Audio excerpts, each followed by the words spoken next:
Welcome to Portland Film Beat. I'm Dave Poland. The hosts and producers of this program neither encourage nor advocate the investment of any funds in any project or financing of any film or other proposals discussed by any party in this program. This show is to introduce the guest to the community. And my guest tonight is Jeff Scott Taylor. How you doing? Hi, good. How you doing? Good. So why don't you tell us a little bit about your background and your training? Well, I'm an old musician slash videographer. My training, as far as film goes, started out doing filming rally races all over the U.S. Just live events and stuff like that in the 90s and early 2000s, and then went back to college, started studying motion arts and graphic design, and naturally just went right into video and film. Okay. So, what first got you interested in film? What first got me interested in film? I don't know.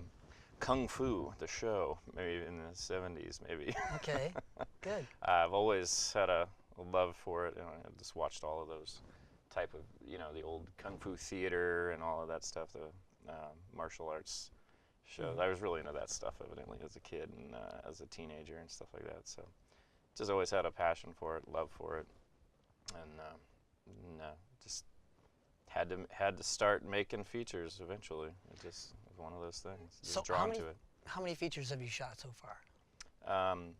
Let's see. I have shot 3 of my own features, and I'm working on 2 others right now that are other people's features as a director. Nice. So your current project, let's talk about that. It was a film called South of Heaven. Where did you come up with the idea for it? It's a noir type film? Yeah. It's film noir, kind of inspired by Raymond Chandler books, Mike Hammer books. I'm a huge fan of those guys from not necessarily just the old movies, but the actual gritty, hard-boiled kind of the novels.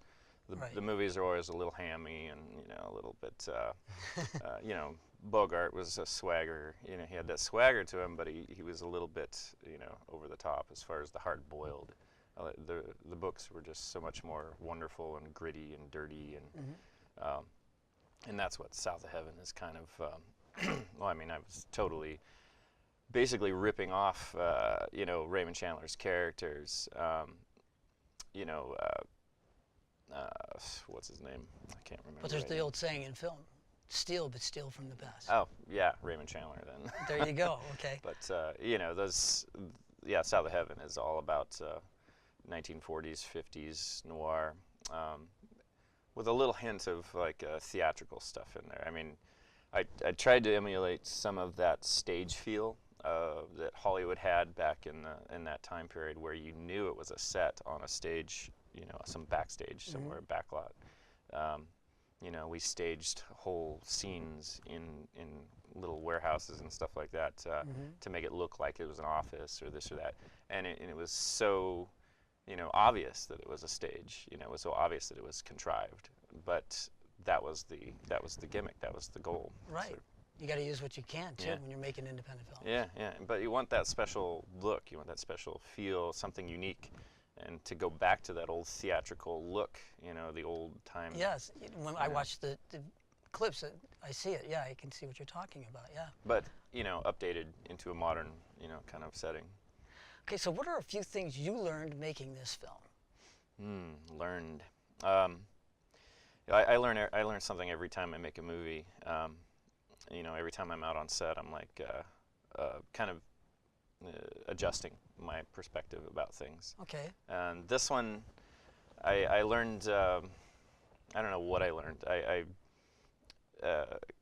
kind of put more of a realistic,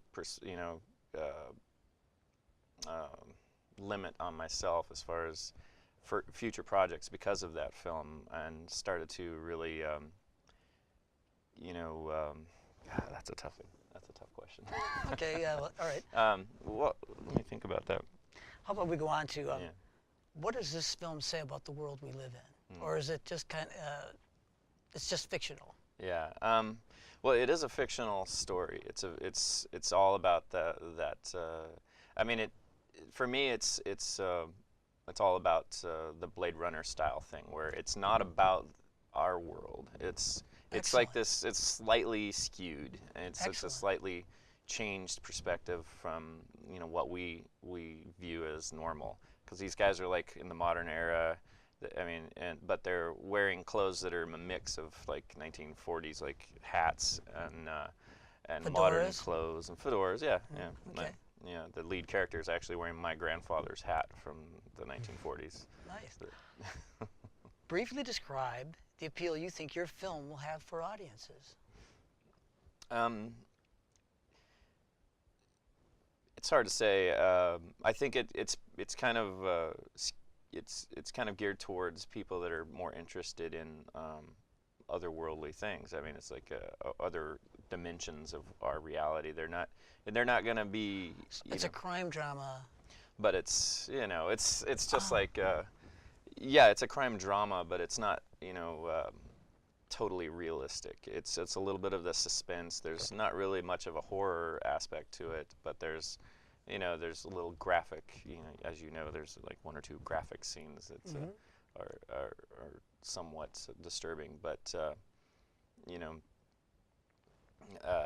that's about all I can say. I mean, it's like it's not meant to be anything realistic. It's meant to be kind of a fantasy, hard-boiled story that's hard and a little bit jaded. It's very jaded. It's a story about a guy who's like just classic noir detective, just like really embittered and not really appreciating the world he lives in. But we kind of like took that angle and kind of blended it with our lead character. His name is Maya Washburn, and he is a Iraqi vet. He's still in the military. Yeah, I think and, he did. yeah. I know he did 3 tours, I think. And he's going back soon. But Can you tell us the other person we might know from Portland? And actually, he's got a brother who's pretty famous. Daniel Baldwin is he's one of the lead characters in the story. He plays a kind of the older detective.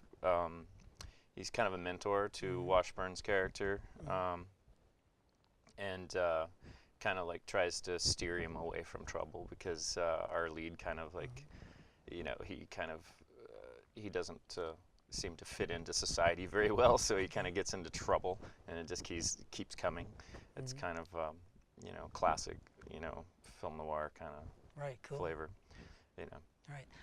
I actually auditioned for the film because I was going to be the villain, but the producers and Jeff decided that the villain should be a woman. So it actually, I think it was a great decision on their part. So I'm not jaded or offended by it. I understand that. And, yeah, it was a good decision. You gotta love Shannon Day, though, right? Oh, you absolutely gotta love Shannon Day. That's for sure. She's amazing. She is amazing. Yeah. She I mean, can't wait to see the film. Yeah, South of Heaven. What emotion do you feel South of Heaven will bring forth in viewers?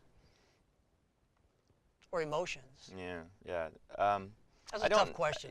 I know it's a tough question. I'm not sure, what kind of emotion it. I don't really think about, what it's going to do for other people, because I'm always like so, into what I want out of it. What I'm like when I'm writing a script or making a movie, that's all my project, as opposed to the other projects I'm doing for other people.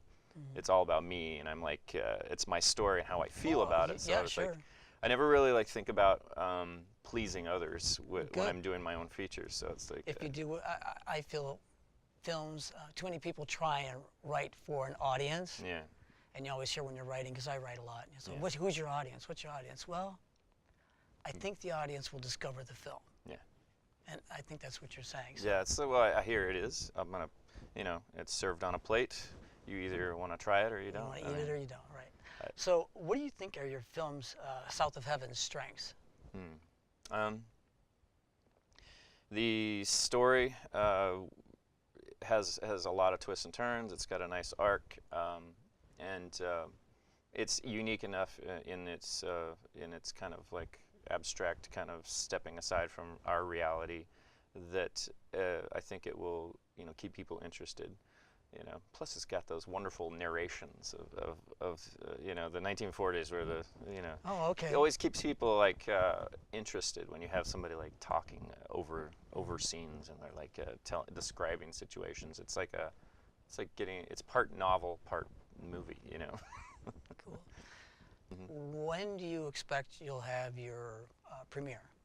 The premiere, because it's SAG, we have to do an online premiere. We went with a mixed media version of SAG because it was a low budget film. Right. So we have to do one online premiere, but we're going to have a theater premiere after that. And In Portland, like the yeah, Hollywood? oh, of or course, something yeah. like that? Okay. Well, I'm more. I want to do kind of a cast and crew and friends kind of a setting more. Right. So I'm not really interested in blowing things up and having like this big hoo-ha at a theater with like a bunch of strangers. I want it to be a close, personal, intimate thing with the friends and cast and people we know in the community that would be interested in it instead of trying to get people to come out. So, the audience members, if they'd like to see the film, can they keep track of it on Facebook? Yeah. There's a South of Heaven.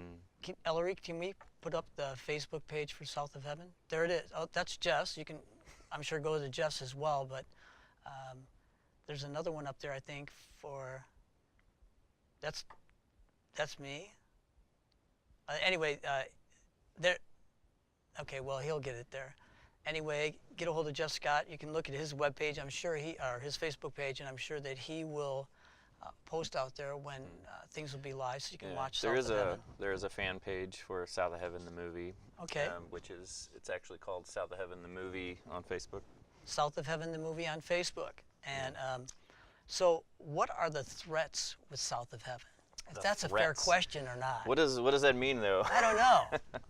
Who am I threatening with this? I don't know. Yeah, I don't have an answer for Okay. the That's a good threat answer. of it. I never try to club people over the head with these projects. I kind of say, here it is. You like it or you don't, and it's fine if you don't. And if you do, wonderful. I love that. It's always been my philosophy because my first film was like an art film. So I'm like, I never tried to please anyone with it. So the threat doesn't exist. It's just a matter of, well, if you like, kind of dark, gritty, sexy movies with a lot of the inspirations of noir, So do you have any women like the Jessica Rabbit type? Type. I can't think of another. For our Who was for our Humphrey lead Bogart's character. wife's name? Lauren Bacall. Lauren Bacall, yeah. A Lauren Bacall crime type woman in it. The female lead. Oh my God, I'm blanking her name. Don't use that. Cut that out. The female lead. What was her name? Man, I'm blanking it right now. That's okay. Just keep going. It'll come to you. Well, the female lead in the film is kind of the Jessica Rabbit style. She basically wears an evening gown throughout the whole film, but it's not by her choice. It was, thrust upon her because she was rescued from a situation where the villain had left her with nothing on but a nightie, basically, kind of undergarment. Okay. So the hero rescues her and ends up, while she's passed out at his pad, he goes and buys something for her to wear just off of the girl at the shop. So he's like, here's a dress, wear it. Uh-huh. But things go downhill after that, but she basically wears a dark, kind of a little bit of a, skirty dress. She's a beautiful actress. Cecily Crowe is her name. And she's a beautiful actress, really curvy, and she is amazingly serious in that film. She's like wonderful. She plays Cool. the part so well. Very intense. So I think we've done a lot of talking about South of Heaven, but is there anything else you can add to where South of Heaven primarily differentiates or distinguishes itself from other works? Um, where South of Heaven distinguishes itself? Yeah, or Um, differentiates itself from other works, or even possibly the other works yeah. that you've done. Well, yeah, we could go with that. I mean, as far Okay, as we'll go with that differentiate. one. How's that? As far as like scripts I've written, I have like 6 or 7 of them sitting on my shelves. I lose count.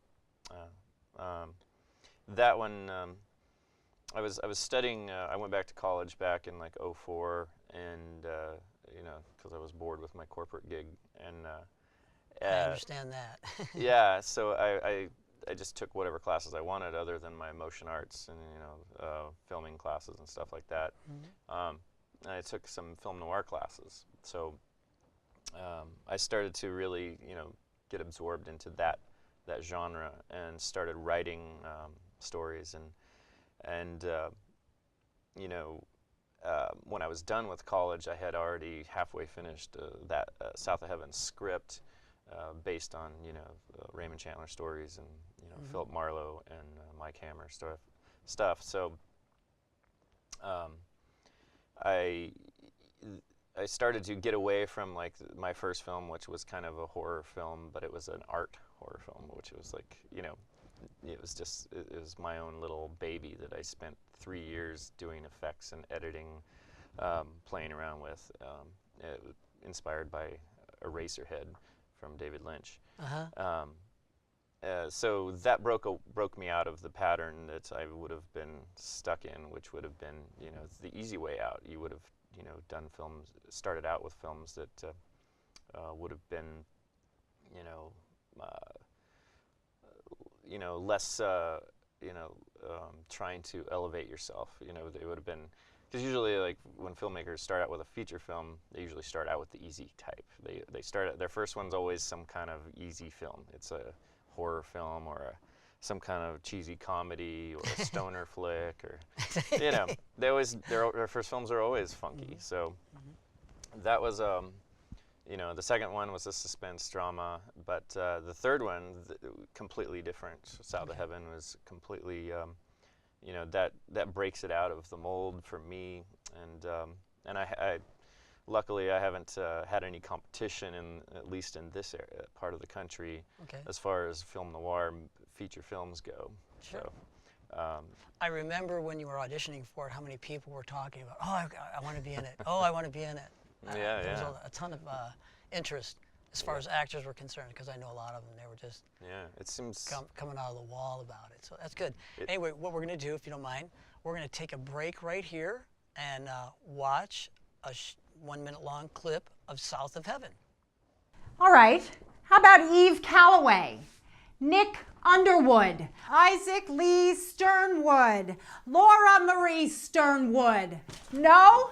And we're not trying to pin anything on you, Jake. We know you didn't slice the junkie or pop the girlfriend. But we have questions. Where did this note come from? Who wrote it? And what is your connection to Eve Calloway? Do you remember that day you and your platoon got back from the job? The bad day. Man, I don't know what happened out there that day, but it wasn't good. And you came bouncing out of that Black Hawk, screaming and yelling and throwing punches in the air. Everyone's just standing there looking at you. I came running up. I said, Jake, Jake. You're still just throwing the punches.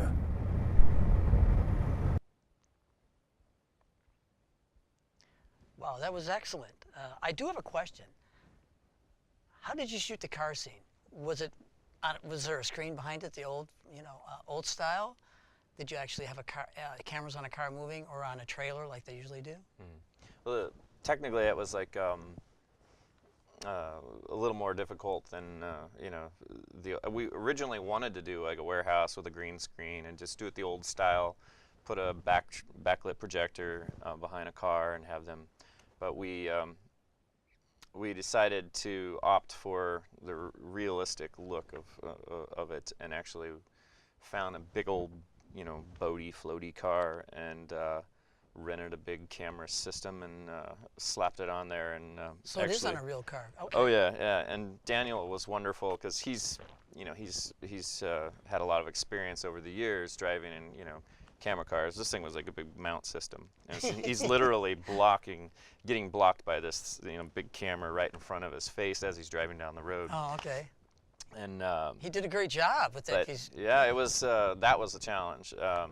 And both myself and the DP were hunkered down in the back seats, hidden from view, watching it on monitors as we're driving down the road, literally.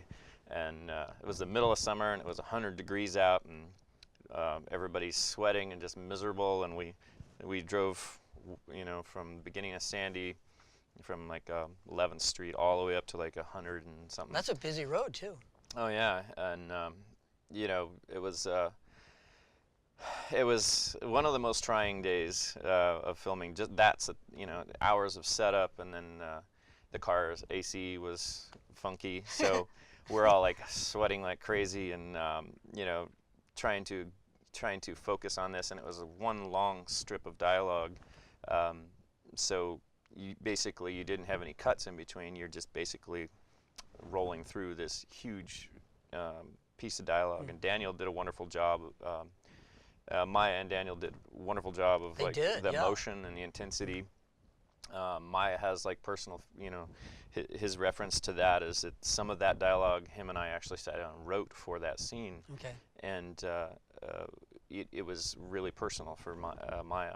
And Daniel he really worked himself into a serious, intense emotion. Cool. He was like almost in tears by the end of it. But yeah, as far as the technical aspects of that, it was this big old rail system that we rented from Pacific Grip here in Portland, Oregon, and mounted it on there and went for it. There you go. So what's next for you, Scott? Jeff, sorry. I have 2 feature films that I'm directing that are not my films. I'm just a hired director to make these things happen. Good. And I can't actually talk about the names of the films, but those are films that are going to be shot. They're in pre-production right now, and we're going to be working on them over the next till summer. One of them has a local actress, and she's the writer, named Kelsey Tucker. I think we can safely give her name. She's going to play. She's going to be an actress in the film as well. But the story is a great story. Mm-hmm. And another project other than those 2 is called South of Heaven, Little Sister, which is the sequel to South of Heaven. Mm-hmm. That the script is done. It's just sitting there waiting because I've contractually agreed to do these other films before I can jump into my own feature film projects. How do you work with actors? How do I work with actors? Well, first of all, actors. I mean, some directors are like, actors. They're like they don't like working with actors. There's a lot of guys that are like, it's the worst part about their job is like having to deal with the actors. But they glamorize and like fantasize about the movie making part of it and all the techniques and all of this stuff. But personally, actors are my favorite part about it. I've never had a bad experience with an actor. Everything is wonderful. Even if it's a cranky, high-stress situation, I'm loving it because, actors are a certain breed of people, and for me, they're the best part about it all. I've just like, but as far as working with them goes, I usually try to be as calm and cool and relaxed with them as much as possible. They appreciate that too. And as an actor, I can guarantee. Keep the stress down, and usually, my personal techniques, especially because we're in the indie field and there's a lot of inexperienced actors in this town, as well as experienced actors. You work with a lot of different types of people. If they're not doing what you want, you adjust. You make it work. I have a few techniques for that, but as far as working with them, that's the challenge. But I can't really describe the techniques without Okay. I understand. But working with them is like let's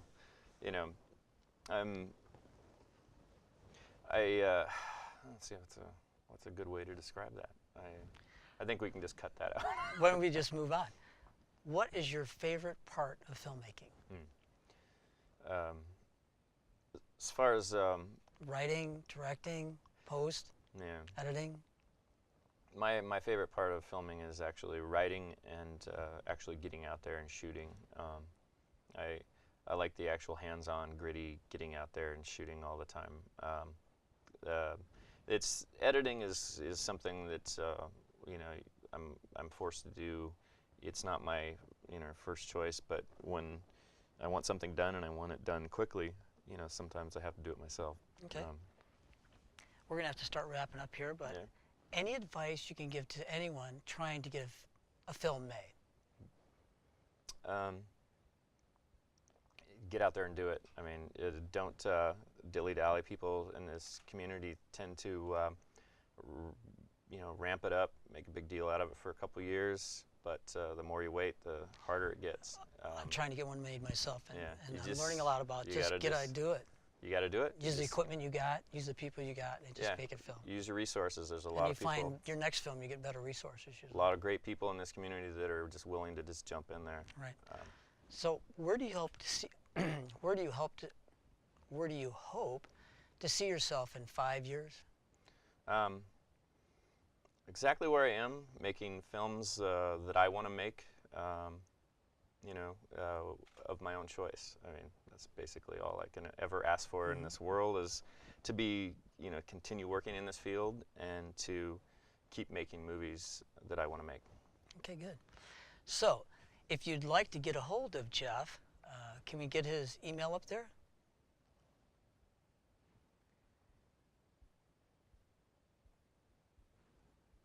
Anyway, You can what is your email? you can get a hold of me at jeffscotttaylor@yahoo.com. jeffscotttaylor@yahoo.com. You can message him through Facebook.